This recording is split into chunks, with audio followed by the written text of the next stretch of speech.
안녕하세요. 맥킨의 지혜투자클럽입니다. HLB 계열사인 HLB 제약의 이 전환사채 발행 후 만기 전 사채 취득 공시가 나왔는데요.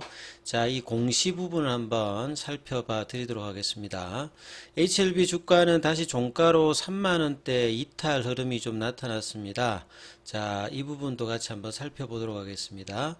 먼저 공시 관련되는 부분 한번 살펴보겠습니다. 이 공시가 HLB 제약이 이제 4시 8분 정도에 나왔던 공시죠. 제목은 전환사채, 해외 전환사채 포함해서 발행 후 만기 전 사채 취득.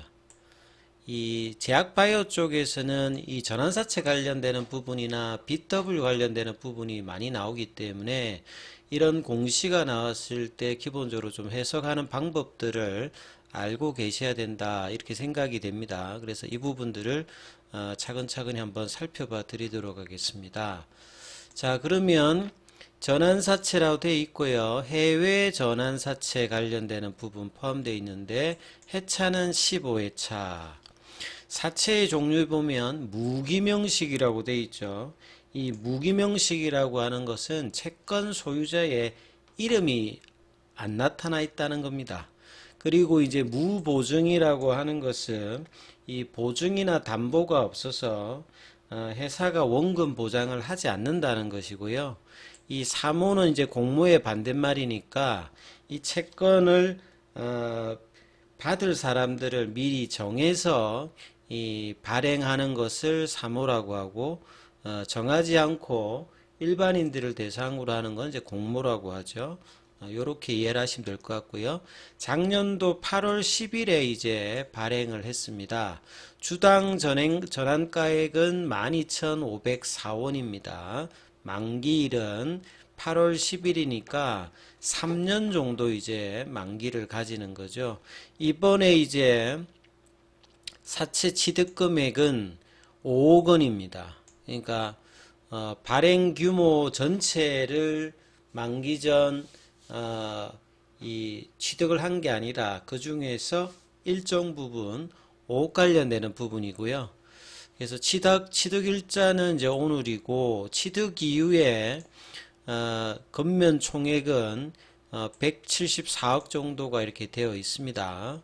취득 사유는 사채권자와 협의에 의해서 만기 전 사채권 일부 취득이라고 되어 있고요. 처리 방법은 이제 이사회에서 결정하는데 이게 무슨 말이냐면 그 만기 전 이제 그 전환사채를 취득을 하게 되면 회사가 두 가지 결정을 할 수 있습니다.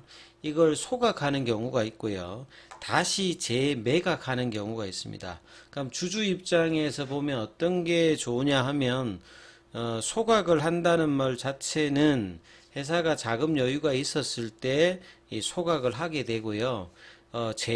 재매각이라고 하는 것은 또 따로 이제 이 채권을 원하는 사람에게 이제 다시 매각을 하는 거거든요. 그러니까 이 두 가지 처리 방법에서 이사회에서 어떻게 결정되는지도 한번 챙겨보시면 되겠고요. 이 5억의 자금은 자기 자금입니다. 그래서 있는 자금으로 했기 때문에 이 자금을 또 하기 위해서 뭔가 또 차입을 한다든지 그런 게 아니라 자기 자금으로 했고 처리 방법도 이후에 나오면 이 부분도 한번 살펴보셔야 될 것 같고요. 그 다음에 기존의 어떤 이제 그 전환가액 관련되는 부분은 11월 10일에 이제 전환가액 리픽싱이 있는 거죠. 주가가 이제 떨어지게 되면 일정 기간 동안에 이 행사 가격 자체를 조정해 줍니다. 그래서 기타 투자 판단에 대한 어떤 참고할 사항을 보시게 되면 이게 작년 8월 9일에 나왔던 부분이다 이렇게 이해가 되죠. 그러면 작년 8월 9일에 이제 공시 관련되는 부분을 살펴보시게 되면 이때 사채의 금면 총액은 200억 규모입니다. 200억 규모로 전환 사채를 발행을 했고요. 그 다음에 이 자금의 목적 자체가 운영 자금이니까 뭐 이렇게 굉장히 장기적으로 뭐 도움되는 어떤 전환사채는 아니고 운영 자금이라고 하는 것은 뭐 임상에 들어가는 비용이라든지 직원들 월급 줘야 되잖아요. 여기 들어가는 부분이고, 사채의 이율에 보면 표면 이자율이라고 하는 말은 보통 이제 채권을 받으면 표면에 이율이 딱 적혀져 있습니다. 요걸 이제 쿠폰 레이트라고 하는데, 쿠폰 레이트가 2%라고 한다면, 예를 들어서 뭐 1억이다. 자기가 1억을 발급받았다라고 하면 2%면 2천만 원이잖아요. 그럼 2천만 원을 쿠폰 레이트는 이 쿠폰을 가지고 돈을 받을 수 있거든요. 근데 1년에 한 번 받는 게 아니라 분기별로 받습니다. 그러면 2천만 원에 그러니까 1억에 보면 2천만 원이니까 2%면 2천만 원이 아니라 2%는 200만 원이겠죠. 예. 200만 원을 3개월마다 받으니까 이걸 4분의 1씩 200만 원을 4분의 1씩 나눠 가지고 뭐 1분기, 2분기, 3분기, 4분기 이렇게 받아서 총 만기가 3년이니까 4번 곱하기 3하면 12번 받죠. 예, 요렇게 받는 거고, 만기 이자율이라고 한 것은 이제 3년이니까 3년 만기가 되었을 때 원금에 이제 복리로 해가지고 2% 계산해가지고 주는데, 앞에 이제 표면 이자율이라 해가지고 쿠폰 레이트라 해가 받은 부분이 있죠. 이 부분들은 이제 빼서 이걸 원금에 더해서 만기에 지급하는 이율이 2%다. 요거는 이제 상식적으로 아시면 좋으실 것 같습니다. 그런데 이제 항상 발행할 때 옵션이 어떻게 걸려 있는지를 좀 살펴봐야 되거든요. 이자 지급 방법은 제가 금방 설명해 드렸던 쿠폰 레이트는 4분의 1씩 3개월마다 이렇게 주는 거고요. 그리고 본래 이제 전환가액은 15,000원이었습니다만 이게 이제 그 리픽싱 조항에 따라서 중간중간에 그 가격이 떨어지는데 무제한 떨어지는 건 아니고요. 최저 이제 조정가액은 1,532원 이렇게 되어 있습니다. 그리고 이제 사채권자들이 가지는 옵션이 중요합니다. 이 옵션에서 그 채권자가 이제 그 회사에게 내 채권을 다시 사주세요 하는 게 풋옵션이고요. 옵션이 두 가지 있습니다. 그 다음에 이제 회사가 채권자에게 우리 채권을 내가 그 채권자에게 돈을 줄 테니까 우리 채권 주세요 해가지고 회사가 사들이는 것을 콜옵션이라고 합니다. 그러니까 풋옵션을 이제 주장하는 분들 같은, 여기는 이제 뭐 그 표면 이율이라든지 만기 이율이 뭐 있습니다만 시중금리보다는 이게 좀 낫지 않습니까? 근데 주식으로 전환해 가지고 수익을 거두려고 하는 게 이 전환사채의 어떤 목적에 들어가는데, 풋옵션을 이제 행사하는 이유 자체는 여러 가지 이유가 있을 거예요. 채권자가 요구하는데 채권자가 뭐 돈이 필요해서 뭐 그럴 수도 있고, 이제 주가하고 비교했을 때 이거 보유해가지고 나중에 뭐 차익을 실현하는데 이 부분이 해당되지 않을 것 같다. 뭐 이렇게 하면 이제 현재 가격하고 옵션 가격하고 차이가 많이 날 때 그렇거든요. 그럼 HLB 제약 같은 경우에는 지금 이제 11,970원이니까 뭐 그 저기 행사 가격 조정되었던 부분에 최근에 이제 좀 보시게 되면 뭐 올라갔을 때는 뭐 14,000원 이렇게 올라갔을 때도 있는데 이번에 행사했을 때는 크게 차이가 나는 어떤 부분의 뭐 가격은 아닌 걸로 보여지죠. 그래서 이제 이런 부분에 이제 채권자 요구가 있어서 하는 게 이제 풋옵션이고, 콜옵션은 회사가 이제 여유 자금이 있으면 경영권 위협을 받는다든지 이런 부분들을 해소하기 위해서 채권을 뭐 사들이는 경우가 있습니다. 왜냐하면 이 전환사채나 BW 같은 경우에는 주식으로 전환하면 이 물량들이 늘어나잖아요. 그러면 이제 기존에 이제 지분율 관련되는 부분이 작게 돼 있는 회사들 같은 경우에는 만기 전에 콜옵션을 이제 행사를 해서 채권자들한테 사드립니다. 근데 여기는 이제 풋옵션만 있고 콜옵션은 없어요.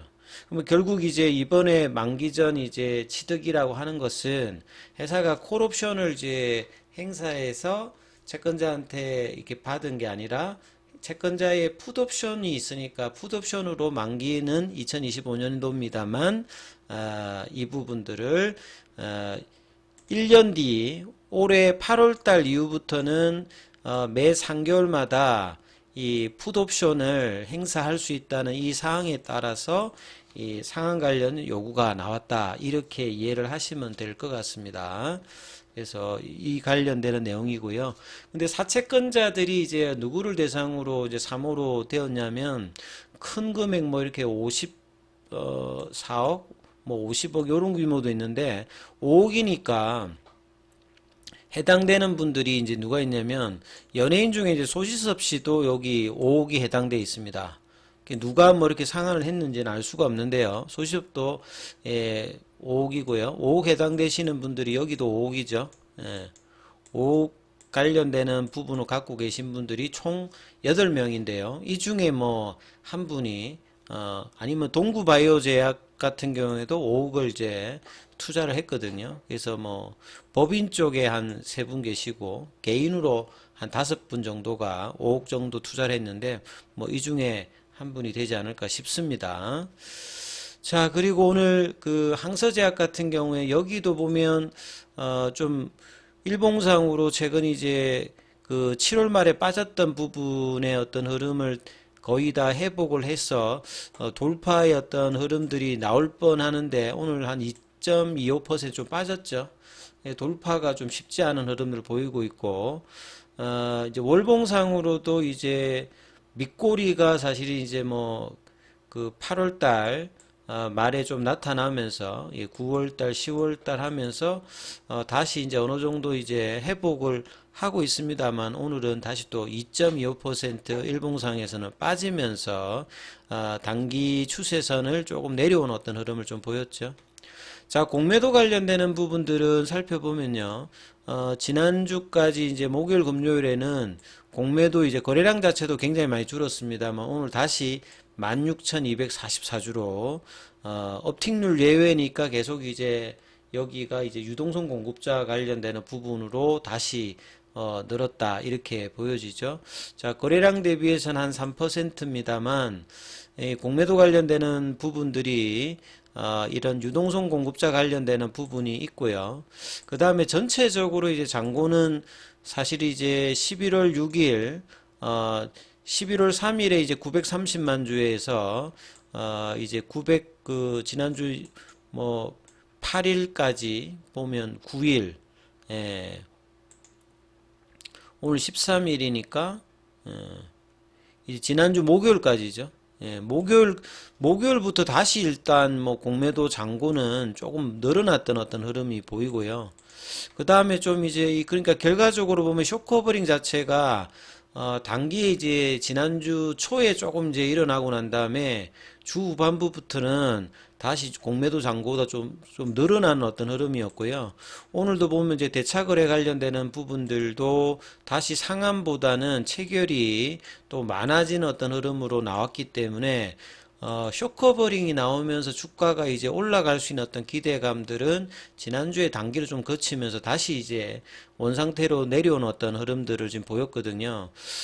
그래서 이제 HLB 주가를 보시게 되면 이 부분의 어떤 흐름들이 단발성으로 지금 나타나는 어떤 흐름들, 그러니까 추가적으로 지지를 대면서 올라가는 숏커버링이 공매도 잔고도 줄면서 상한도 많이 일어나면서 이런 부분들을 기대했습니다만 그렇기 위해서는 첫날과 같은 이제 거래량이 터지면서 추가적인 어떤 매수의 유입이 나와야 되는데요. 사실 이제 뭐 그런 흐름들이 시장에서 2차 전지라든지 공매도 잔고가 많은 제약바이오 쪽에서도 강하게 일어나지를 월요일 이후에는 나오지 않으면서 뭐 거래량은 오히려 또 줄면서 유동성 공급자의 어떤 공매도 관련되는 부분이 또 새록새록 나오면서 주가가 거의 이제 지난주 월요일 이전의 어떤 주가로 회귀를 해버렸습니다. 굉장히 좀 아쉬운 부분들 11월 달에 이런 어떤 제도적인 어떤 이점으로 수급의 어떤 개선도 나올 수 있는 어떤 부분인데 자 이런 어떤 호기를 또 이제 주가 상승으로 이어가지는 못하고 있습니다. 그래서 21일 평선도 사실 이탈하면서 내일 주가가 어떻게 지냐에 따라서 단기 추세 지표도 좀 달라질 수 있는 어떤 구간도 될 수 있습니다. 그래서 양봉으로 다시 이제 20일 이평선과 5일 이평선을 회복하는 어떤 흐름들이 또 이번 주간에 나와야 되겠죠. 결과적으로 강한 라인에서는 31,000원, 32,000원을 최소한 유지하면서 35,000원대의 어떤 돌파 흐름이 나타나야 되는데 결국 31,000원, 32,000원의 지지 흐름이 지난주 월요일에 강한 양봉이 이번에 또 지켜지지 못하면서 볼린저 밴드 태깅도 안 되고 5일선 지지도 안 되면서 또 단기로 다시 또 내려왔습니다. 그래서 이번 주에 다시 이제 이 부분들이 회복할 수 있는 거래량 유입과 더불어서 이 흐름이 나타나는지를 체크하면서 살펴보셔야 될 것 같습니다. 예, 여기까지 하겠습니다.